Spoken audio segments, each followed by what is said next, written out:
वादळी वाऱ्याने देवळा तालुक्यात थैमान, कांदा उत्पादक शेतकऱ्यांचे मोठे नुकसान।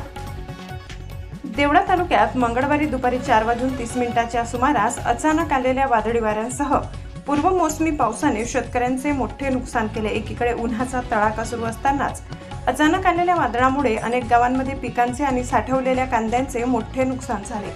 देवळा शहर व परिसरात सुमारे 1 तास जोरदार वादळी वाऱ्यासह पाऊस झाला।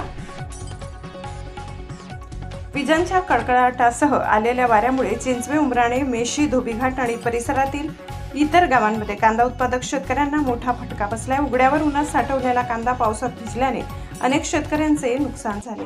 चिंचवे येथील शेतकरी विश्वास सदा पवार यांचे कांद्याच्या चाळीतील पत्रे आणि ताडपत्री वाऱ्यामुळे उडाल्याने मोठे नुकसान झाले। त्याचप्रमाणे वादळामुळे विजेच्या तारांनाही नुकसान झाले असून उमराणे आदिवासी वस्तीमध्ये स्ट्रीट लाईटचा खांब कोसळला असून परिसरात काळोख निर्माण झाला आहे।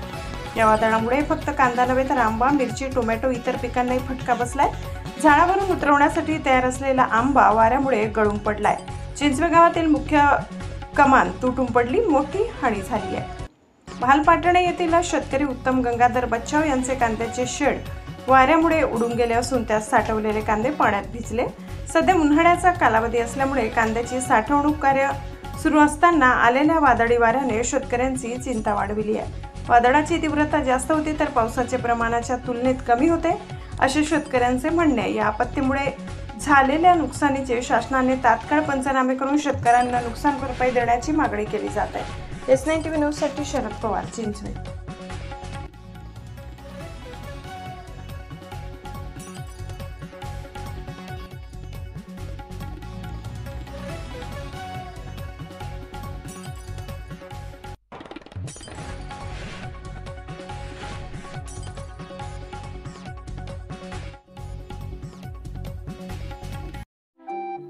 आपल्या चॅनलला नक्की सबस्क्राइब करा, बेल आयकॉन दाबायला विसरू नका।